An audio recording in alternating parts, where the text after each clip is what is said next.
यानंतर संपूर्ण महाराष्ट्रातील तरुणांना विश्वासात घेऊन विधायक कामासाठी प्रोत्साहन देणारे कुशल नेतृत्व, आक्रमक नेतृत्व आणि तितकंच प्रेमळ नेतृत्व सन्माननीय नितेश नारायणराव राणे साहेब यांना मी विनंती करतो या ठिकाणी आपलं मनोगत करण्यासाठी।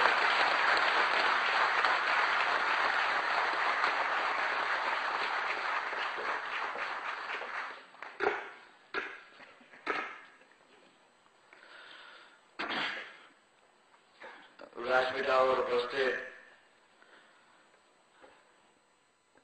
बिग बॉस या पुस्तकाचे लेखक सन्मान्य आनंद अवधानी साहेब, पार्ले या कंपनीचे मार्केटिंग हेड सन्मान्य प्रवीण कुलकर्णी, रेमंडचे जनरल मॅनेजर सन्मान्य सुनील आपटे साहेब, एशियन पेंट्सचे वाइस प्रेसिडेंट सन्मान्य विवेक पटवर्धन साहेब, सन्मान्य अभिषेक सावंत, व्यासपीठावर बसलेले किंवा उपस्थित अन्य मान्यवर, स्वाभिमान संघटनेचे सर्व पदाधिकारी कार्यकर्ते, इथे उपस्थित सर्व बंधू भगिनींनो आणि सर्व तरुण मित्र,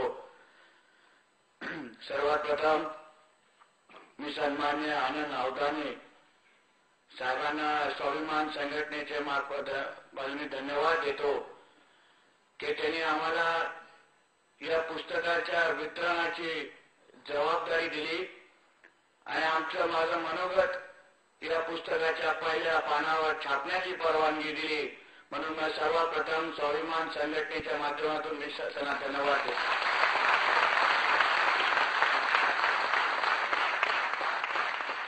नंतर वेळात वेळ काढून हे सर्व पुस्तकातले बिग बॉस, खरं म्हटलं तर माझी इच्छा होती की सर्व जे 20 जण होते, 20 बिग बॉस यांच्यासाठी स्वाभिमान संघटनेच्या मार्फत आम्ही कार्यक्रम आयोजित करून महाराष्ट्राच्या जनतेसमोर जे अस्सल मराठी माणसं आहेत की आमचे खरंच व्यक्तिमत्व आहे ते लोकांच्या समोर आणू, असं आमची मनातली इच्छा होती। पण हे सर्व आपल्या कामामध्ये बिझी असतात, खूप वेगवेगळ्या पदावर आहेत, पण तरी वेळात वेळ काढून जे 3 सन्मान्य व्यक्ती आपल्या समोर आले, विचार व्यक्त केले, म्हणून त्या सर्वांचा मी स्वाभिमान संघटनेच्या मार्फत मनापासून धन्यवाद देतो।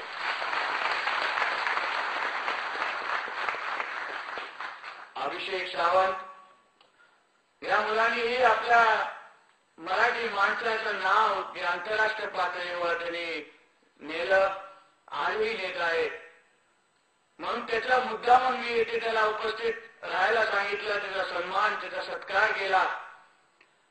तेव्हा जो आपण मराठी तरुण जेव्हा आंतरराष्ट्रीय पातळीवर जातो तेव्हा तिथे आपलं कसं मेहनतीने आणि जिद्दीने आपण कसं आपलं स्थान मिळवू शकतो, म्हणून त्याचा मुद्दा म्हणून त्याला इथे बोलून मी त्याचा सत्कार करायला सांगितला, सत्कार केला, म्हणून त्यालाही मी इथे उपस्थित राहण्यासाठी धन्यवाद देतो।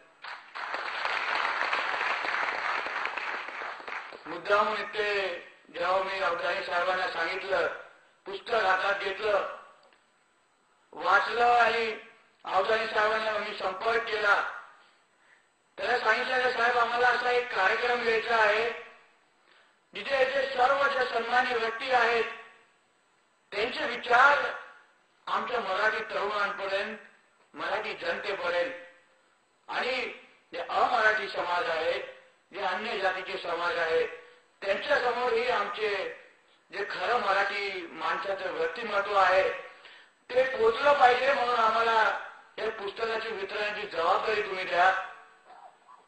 आणि माझी मनातली इच्छा होती की मी हे सन्मानित जे व्यक्ती आहेत त्यांच्यासाठी एक कार्यक्रम आयोजित करू आणि त्यांचे विचार आमच्या तरुणांच्या समोर पोहोचवण्याचा मी प्रयत्न करू इच्छितो। जेव्हा मी अवधानी साहेबांनी सांगितलं काय बरं आहे, चालेल, चांगला आपण कार्यक्रम घेऊ, पण हे सगळे व्यक्ती जे आहेत ते त्यांचं नाव या पुस्तकामध्ये लिहिलेलं आहे। त्या इंटरव्ह्यूच्या टायमाला त्यांनी मला सांगितलं किंवा फक्त इंटरव्ह्यू पर्यंत थांबा, पुढे काही कुठले भांडवेत आम्हाला टाकू नका. पण मी साहेबांना सांगितलं, साहेब जोपर्यंत त्यांचे विचार, हा काही राजकीय कार्यक्रम नाहीये, पण या सन्मानी व्यक्तींचे जोपर्यंत विचार आमची तरुणांपर्यंत पोहोचत नाही, जोपर्यंत हे पुस्तक प्रत्येक मराठी माणसाच्या घरात जात नाही, तोपर्यंत मराठी माणसाला काय केलं पाहिजे, कसं जगलं पाहिजे, कसं आदर्श व्यक्तिमत्व ठेवलं पाहिजे, तोपर्यंत त्याला समजणार नाही. म्हणून तुम्ही हे पुस्तकाची जबाबदारी आहे ना, कार्यक्रमाची परवानगी आम्हाला द्या. म्हणून त्यांनी ही परवानगी दिली. म्हणून मी खरंच मनापासून त्यांना धन्यवाद देतो. खरं तर आजचं शरीर आपण आज काळात बघितलं, समाजामध्ये बघितलं, मराठी माणसांबद्दल दोन पद्धतीचे व्यक्तिमत्व तयार केलेलं आहे. खरं तर पुस्तकाच्या पहिल्या पानावर अस्सल मराठी बिग बॉस असा जे शब्द उल्लेखलाय, की अस्सल मराठी माणूस खरा कसा आहे.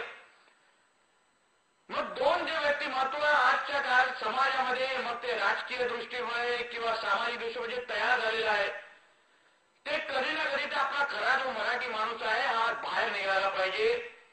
किंवा खरं मराठी व्यक्तिमत्व किंवा चरित्र हे दुसऱ्या अन्य जातीच्या समाजाच्या लोकांना किंवा आंतरराष्ट्रीय लोकांना किंवा मीडियाच्या लोकांना किंवा बाकीच्या समाजाच्या लोकांना माहिती पडलं पाहिजे.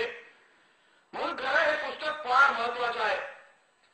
कारण आजच्या पद्धतीचे जे दोन व्यक्तिमत्व मराठी माणसाचे तयार झालेले आहेत, एक जो खरं व्यक्तिमत्व असतं, जो साधारण प्रामाणिक, जिद्द, एकदम आपल्या कुटुंबाबद्दल विचार करणारा, छत्रपती शिवाजी महाराजांना सन्मान देणारा असा एक साधारण आमचा मराठी माणूस. आणि त्याच पद्धत दुसऱ्या बाजूला राजकारणामुळे, राजकीय दृष्टीमुळे की राजकीय मतांमुळे, राजकीय पक्षांच्यामुळे किंवा कुठे ना कुठेतरी आमच्या पत्रकार किंवा मीडियामुळे जो एक चुकीचं व्यक्तिमत्व मराठी माणसांच्या लोकांच्या समोर आलेलं आहे, ते कुठे ना कुठेतरी पुसून टाकण्याचं काम आम्हाला या पुस्तकाच्या माध्यमातून करायचं आहे. कारण का दंगलखोर, दगडी मारणारा, दुसऱ्या समाजाला नाव ठेवणारा, मेहनत ना करणारा असा आमचा मराठी माणूस बिलकुल नाहीये.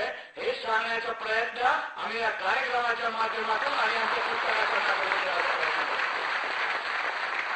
किंवा राजकीय नेते किंवा राजकीय पक्ष स्वतःच्या हेतूने, स्वतःच्या उद्देशाने आमच्या मराठी माणसाला हाताळण्याचा प्रयत्न करत आहेत.